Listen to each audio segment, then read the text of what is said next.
The finale of Dash to the Desert starts now.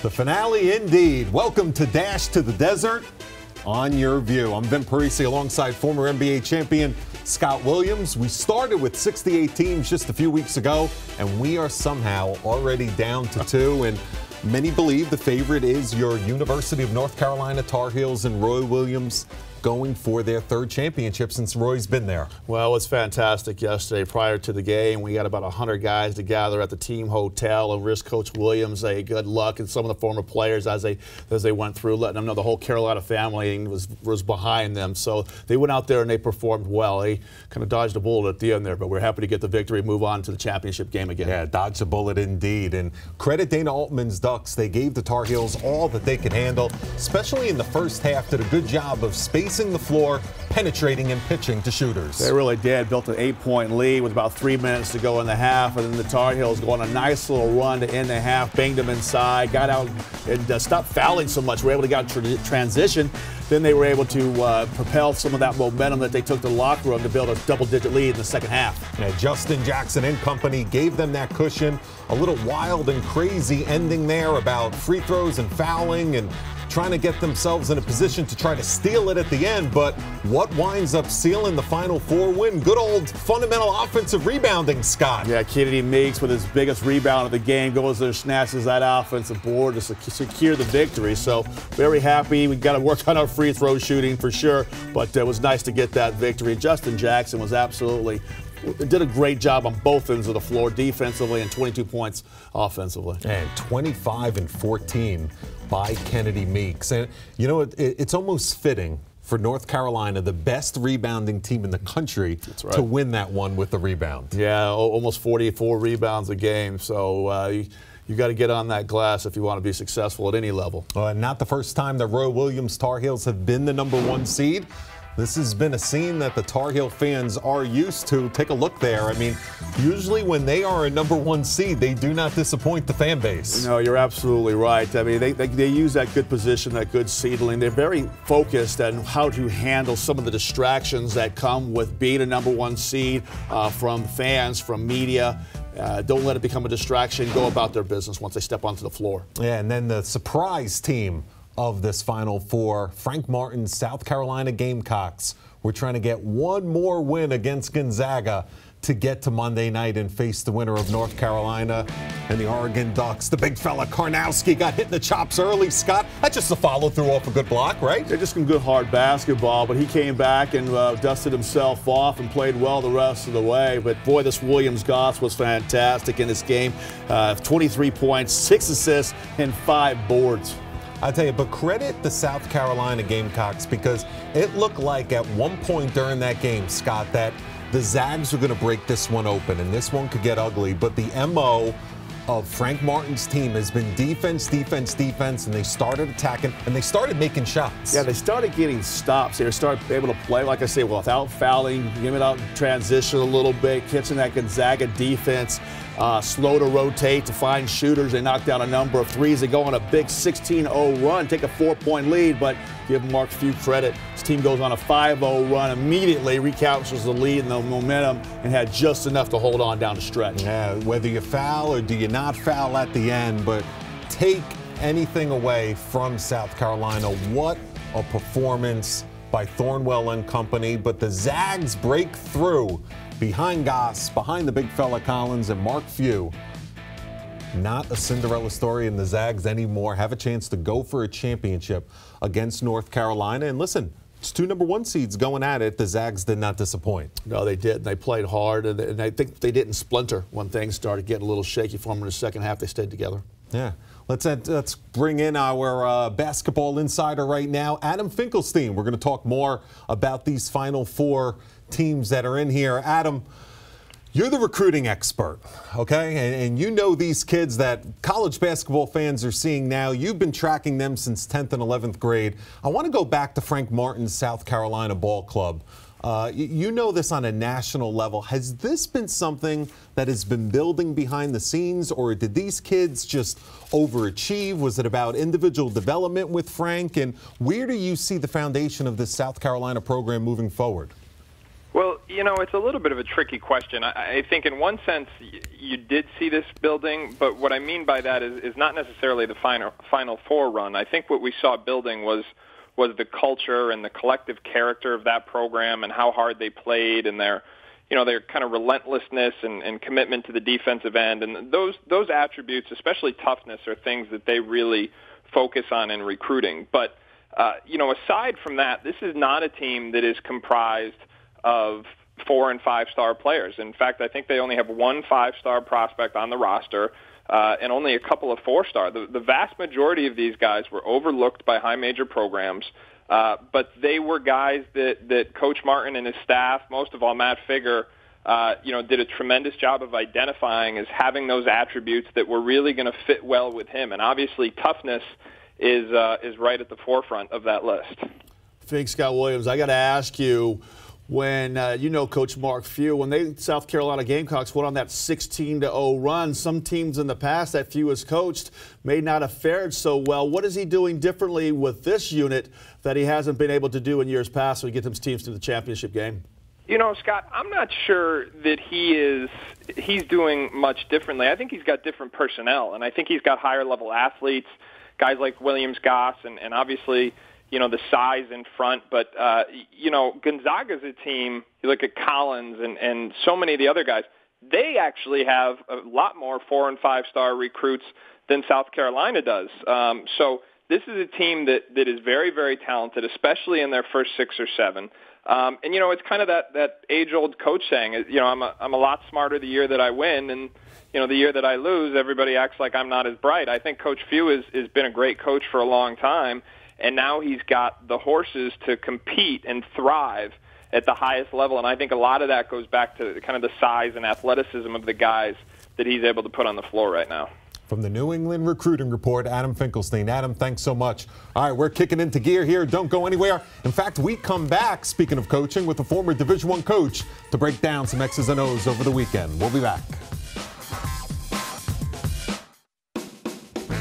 That's where 68 teams 3 weeks ago we're trying to get to the University of Phoenix Dome in Glendale, Arizona. We are down to 2 teams. Hey, everybody, welcome back to Dash to the Desert. Vin Parise, alongside Scott Williams, former NBA world champion. And we're joined by the coach, former Manhattan College head coach, Barry Rawson, joins us for some X and O talk. Coach, thanks for joining us. And, in a Final Four to where we have 1 seeds, we have future pros, future lottery picks, a lot of athletes. Good old fundamentals is the reason why the Tar Heels bring it out. Well, we live in a world where people watch the highlights, the spectacular dunks, the long threes, the nifty passing, and what this game came down to are fundamentals. Free throw shooting and rebounding. Yeah, let's take a look at it. Roy Williams' team, known for their rebounding, the best rebounding team in the nation coming in. Talk us through this, Coach. Almost a skill you don't see a lot, the back tap on the offensive boards. Well, unfortunately for Oregon, when that shot went up, the rebounding position, he instinctively went to the rim to try to get the basketball instead of stepping backwards and making some contact there with the North Carolina player. It's a tough way to lose on a boxing out on a rebound. Yeah, very hard way to lose. And Bell had done a fantastic job all night long on that glass. But I want to talk about the runs.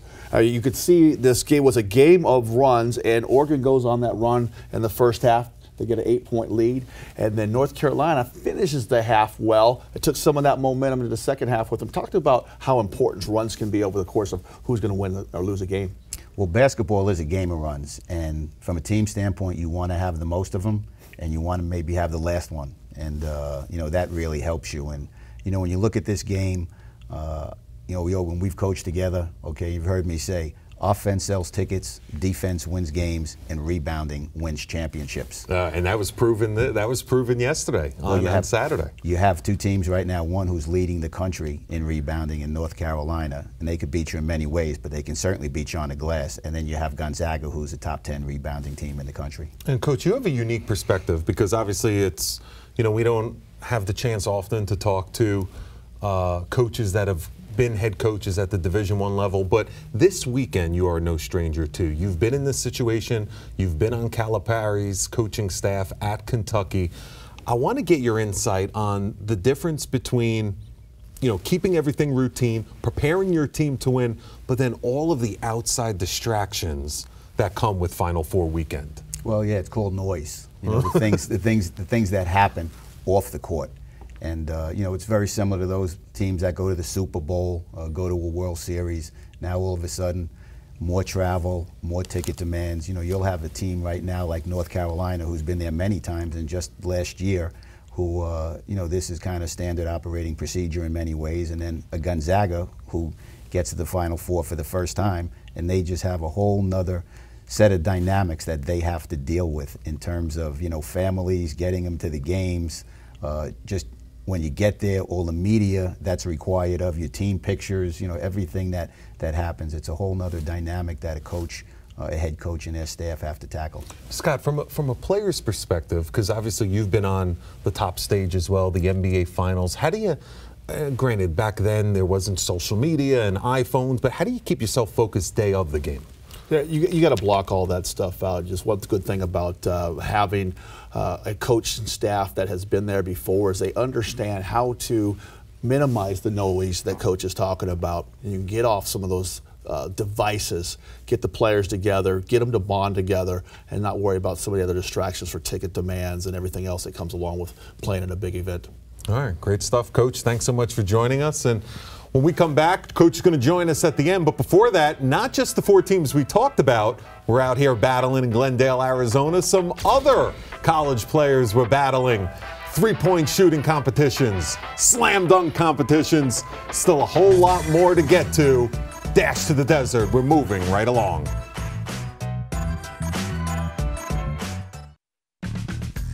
Dash to the desert. Welcome back. Well, besides 2 great Final Four games, Scott, also some fun at Grand Canyon University as well. 3-point shooting competition and the slam dunk shooting competition. Let's take a look first at the 3-point shootout in front of a big-time crowd. The Havoc student section. It's the Great Clips 3-point shooting contest. We saw the best shooters in all of college basketball take the floor and try to win the trophy. Local favorite Dwayne Russell of GCU. He rode the home crowd, advanced to the finals, where he met the birthday boy. This guy had a little luck going for him, Scott. Peter Joke of Iowa celebrating his 23rd birthday and was shooting the lights out. He averaged nearly 20 points per game this year for Iowa, shot 42% from downtown, and he defeated Russell 20-16 in the finals, capping off a memorable birthday. But then look at this one. Kansas State Kindred Westman.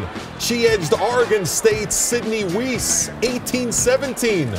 She won the crown, and also Scott Williams defeated Peter Joke in the men's-women's finale to win top shooter in college hoops. She can stroke it, that's for sure. I played with a guy in Chicago that could stroke the basketball as well from behind the arc, and Craig Hodges. I was just going to ask you that. Who was the best 3-point shooter that you played? Was it hands down Hodges, or was he just more of a contest guy? I think he was a contest guy. He's one of those guys that can get into a rhythm, get into himself to a spot, get locked in. He always repeated his shot. He didn't jump very high to elevate to get it, so it was easy for him to get a rhythm. The purest guy I saw in game ever was Larry Bird, though. Larry the legend. Boom. He could stroke that thing, and he always did it with somebody running after him or behind him or trying to distract him. Well, you just mentioned jump so high, and speaking of jumping high, let's take a look at the slam dunk competition. That was fun, and that was big time as well. As a star-studded panel of judges on hand to watch the Denny's slam dunk competition.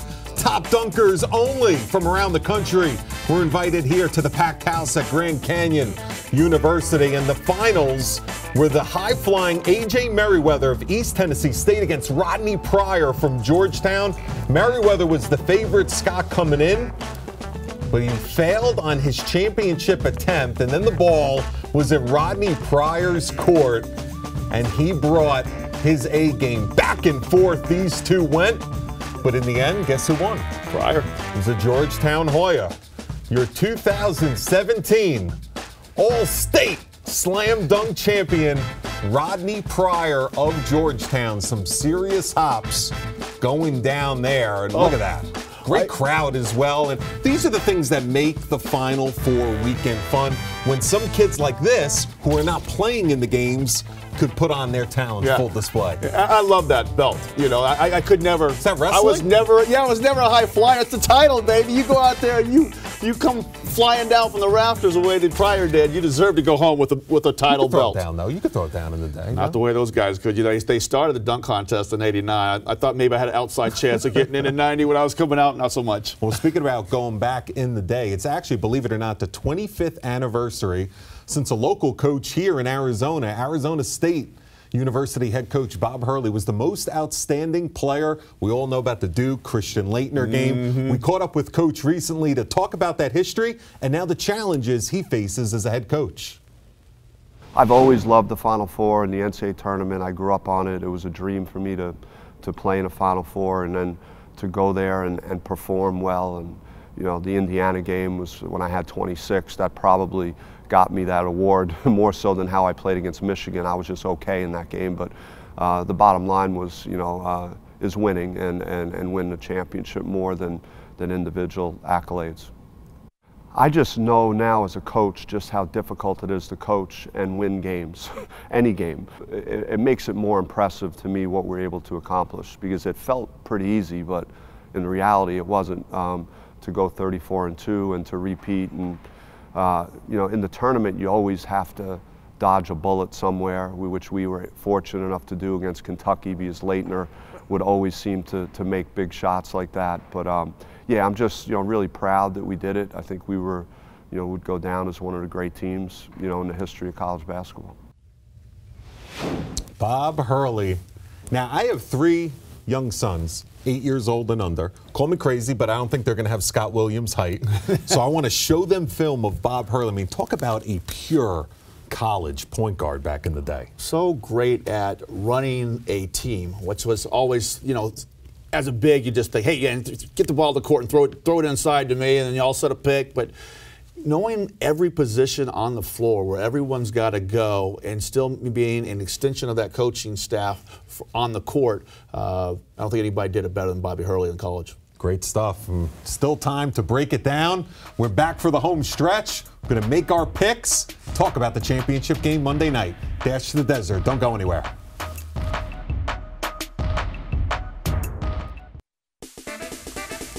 We want to remind everyone, Cox Communications will open up more than 1,300 Wi-Fi hotspots across the valley to the public for free as you gear up for the championship game Monday night. For more information, go to cox.com/Wi-Fi. Welcome back to the home stretch, Dash to the Desert. Vin Parise, Scott Williams. It's been a fun month. And this is going to be a fun matchup Monday night in the championship game. Let's check out the tail of the tape, because North Carolina is going to be the favorite. They're going to be the team that everybody talks about.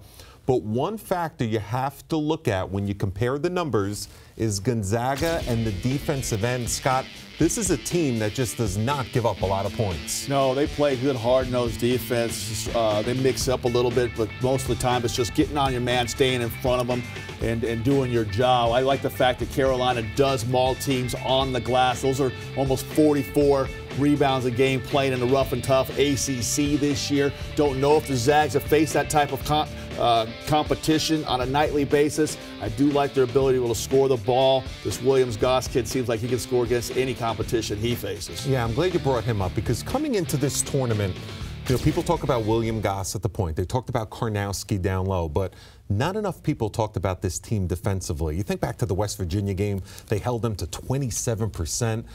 If they come out defensively like that against Carolina, is there an X factor? Is there somebody other than Justin Jackson that you feel has to come through if Roy Williams' team is going to win this one? They're going to have somebody come through, because the Oregon Ducks did a nice job defensively cracking down on the Tar Heels. They did not score a field goal in the final 5 minutes and 56 seconds of that basketball game, so they're going to need some help. It's in Barry, I don't know. He's been working with 2 gimpy ankles. It's been hard for him to find his shot from behind the arc. He was only 2 of 14 in that basketball game. But I think it's going to come from a big. They need Hicks to really step up and provide an extra punch inside offensively and to be able to get on that glass. Or you look, speaking of the glass, you look at Kennedy Meeks.